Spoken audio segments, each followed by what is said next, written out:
కార్తీక పురాణము 12వ అధ్యాయము ద్వాదశి ప్రశంస.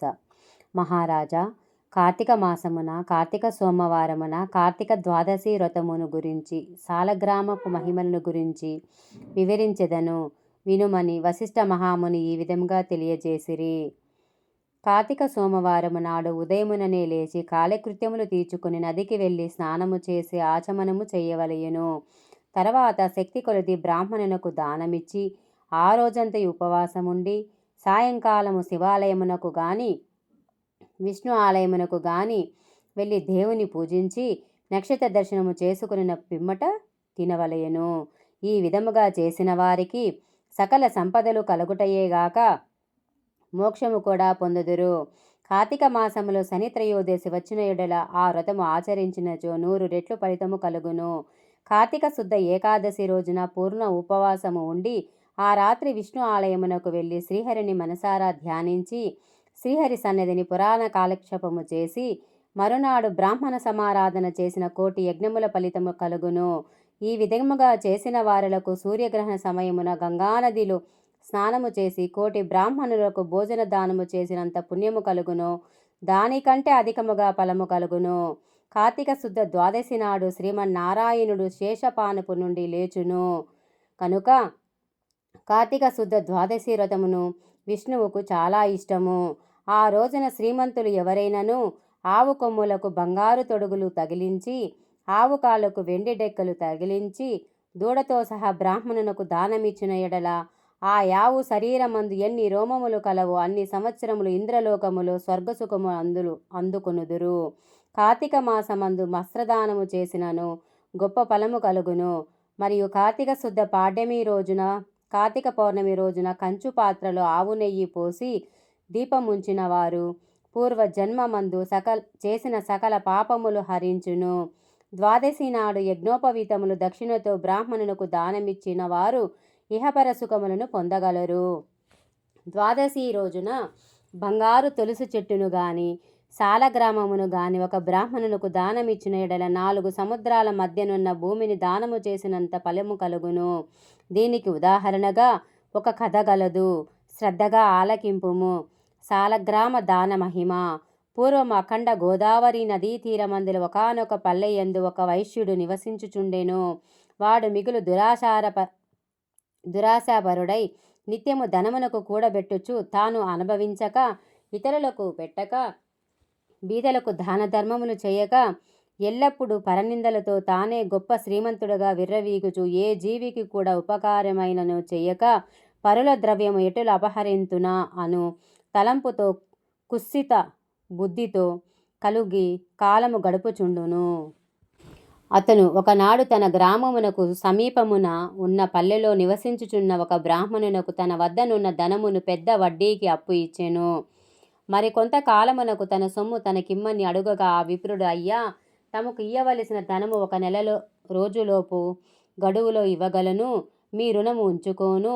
ఈ జన్మలో తీర్చిన ఎడల మరో జన్మమున మీ ఇంట ఏ జంతువుగాను పుట్టి అయినా మీ రుణము తీర్చుకోగలను అని సవినయముగా వేడుకొనెను.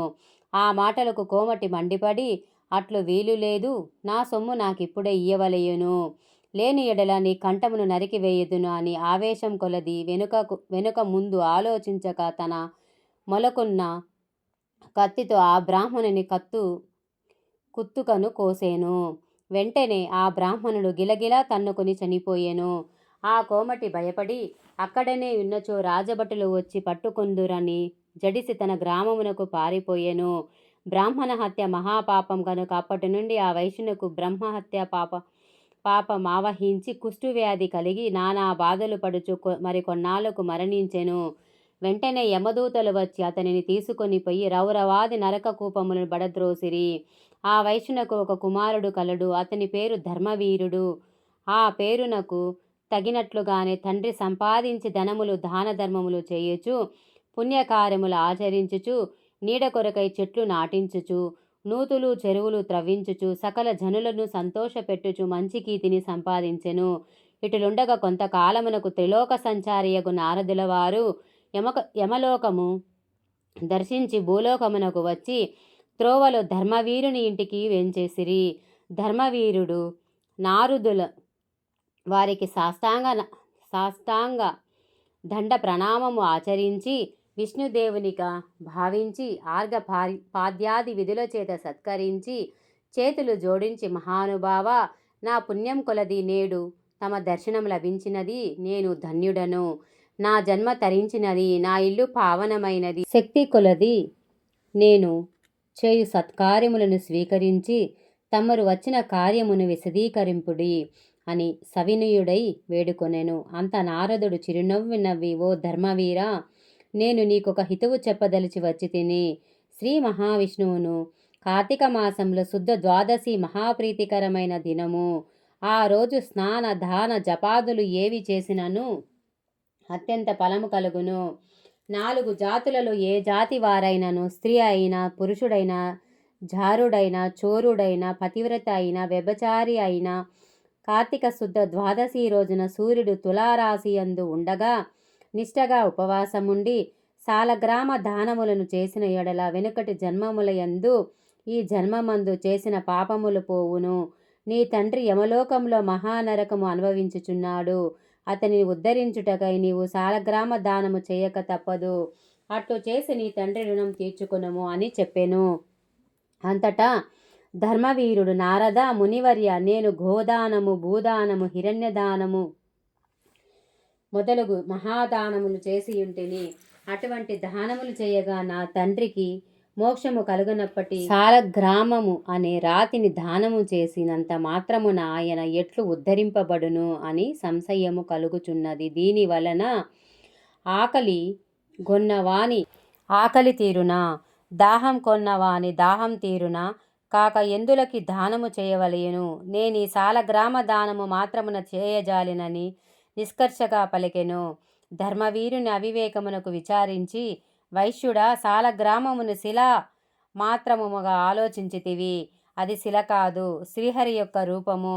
అన్ని దానముల కంటే సాలగ్రామ దానము చేసినచో కలుగు ఫలము గొప్పది. నీ తండ్రిని నరక బాధ నుండి విముక్తిని గావింపి నేంచితివి ఏని. ఈ దానము తప్ప మరొక మార్గము లేదు అని చెప్పి నారదుడు వెడలిపోయెను. ధర్మవీరుడు ధనబలము గలవాడై ఉండియు, దాన సామర్థ్యము కలిగి ఉండియు కూడా సాలగ్రామ దానము చేయలేదు. కొంతకాలమునకు అతడు చనిపోయెను. నారదుడు చెప్పిన హితబోధను పెడచెవిన పెట్టుట చేత మరణానంతరము 7 జన్మల యందు పులి అయి పుట్టి, మరు 3 జన్మల యందు వానరమై పుట్టి, 5 జన్మల ఎద్దుగా పుట్టి, 10 జన్మలు మానవ స్త్రీగా పుట్టి, 10 జన్మలు పందిగా జన్మించియుండెను. అట్లు జరిగిన తర్వాత 11వ జన్మలో ఒక పేద బ్రాహ్మణుని ఇంట స్త్రీగా పుట్టగా ఆమెకు యవన కాలమున రాగా ఆ పేద బ్రాహ్మణుడు ఒక విద్వాంసునినకు ఇచ్చి పెండ్లి చేసెను. పెండ్లి అయిన కొంతకాలమునకు ఆమె భర్త చనిపోయెను. చిన్నతనమందే ఆమెకు కష్టములు సంభవించినందులకు తల్లిదండ్రులు, బంధుమిత్రులు చాలా దుఃఖించిరి. తండ్రి ఆమెకు ఈ విపత్తు ఎందువలన కలిగిన అని దివ్యదృష్టితో గ్రహించి వెంటనే ఆమె చేత సాలగ్రామ దానము చేయించి, నాకు బాల వైధవ్యమునకు కారణమైన పూర్వజన్మ పాపము నశించుగాక అని చెప్పించి సాలగ్రామ దాన ఫలమును ధారవోయించెను. ఆ రోజు కార్తీక సోమవారం అగుట వలన ఆ సాలగ్రామ దాన ఫలముతో ఆమె భర్త జీవించెను. పిదప ఆ నూతన దంపతులు చిరకాలయము సకల సౌఖ్యములతో జీవించి జన్మాంతరమున స్వర్గమునకు కలిగిరి. మరికొంత కాలమునకు ఆ బ్రాహ్మణ పుత్రిక మరొక బ్రాహ్మణుని ఇంట కుమారుడుగా పుట్టి నిత్యము సాలగ్రామ దానము చేయుచు ముక్తి నొందెను. కావున ఓ జనక, కార్తీక శుద్ధ ద్వాదశి రోజున సాలగ్రామ దానం చేసిన దాన ఫలము ఇంతింత కాదు, ఎంతో ఘనమైనది. కావున నీవును ఆ సాలగ్రామ దానమును చేయుము. ద్వాదశాధ్యాయము 12వ రోజు పారాయణము సమాప్తము. Thank you for watching this video. Please like, share, subscribe.